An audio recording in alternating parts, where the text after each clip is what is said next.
संजय राऊत अलीकडे काहीतरी operation wolf, operation लांडगा भिंडकाची भाषा करतायत. राऊत, तुमच्या FB लाईव्ह पक्ष नेतृत्वानं बोलवलेल्या बैठकीला काही खासदार उपस्थित नाही राहिले किंवा तुमच्या कोल्ड कॉफी पिणाऱ्या युवा नेतृत्वाच्या वाढदिवसाला काही खासदारांनी शुभेच्छा देण्यासाठी हजेरी नाही लावली.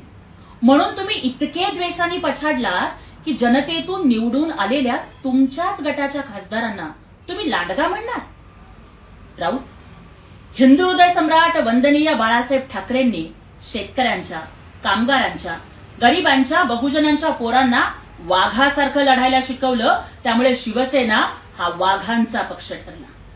अरे पण संघर्ष करत निवडून येऊन या प्रतिकूल परिस्थितीत सुद्धा तुमच्या सोबत राहणाऱ्या तुमच्याच गटाच्या खासदारांना तुम्ही लांडगा म्हणताय, हे तुम्हाला कितपर्यंत शोभतं? राऊत, तुम्हाला तरस हा प्राणी माहिती आहे का, जो स्वतः कधीच शिकार करत नाही परंतु दुसऱ्यांनी करून आणलेल्या शिकारीच्या उष्ट्यावरती तो जगतो.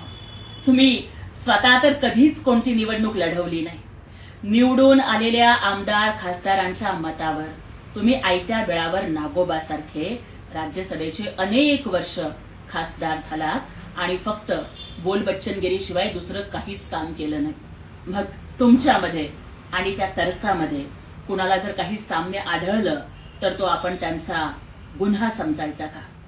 राऊत, ऑपरेशन करायला ना वाघाचं काळीज लागतं, जे आमचे नेते माननीय एकनाथजी शिंदे साहेबांच्याकडे आहे. म्हणूनच 22ला त्यांनी उठाव केला आणि तुम्हाला दे माय धरणी ठाय करून टाकला.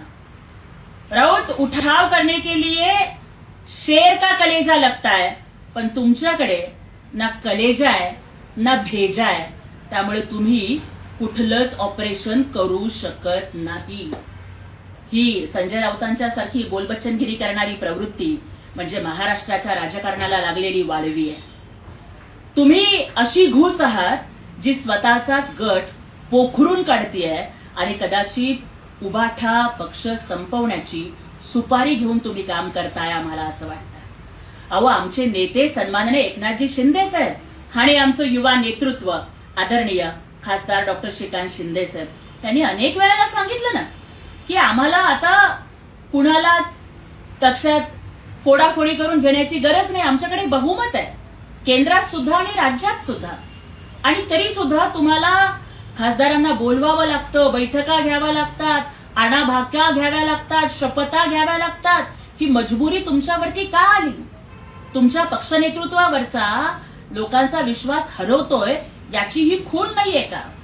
आणि आम्ही कुठलंच ऑपरेशन करणार नाही हे वारंवार सांगून सुद्धा तुमची जी पळापळ चाललेली आहे किंवा तुम्ही जे काही माईक समोर बडबड करताय त्यावरून तुम्हाला एकच प्रश्न विचारायचा आहे की तुम इतना क्यों बडबडा रहे हो, क्या डर है जिसको छुपा रहे हो. जय हिंद, जय महाराष्ट्र.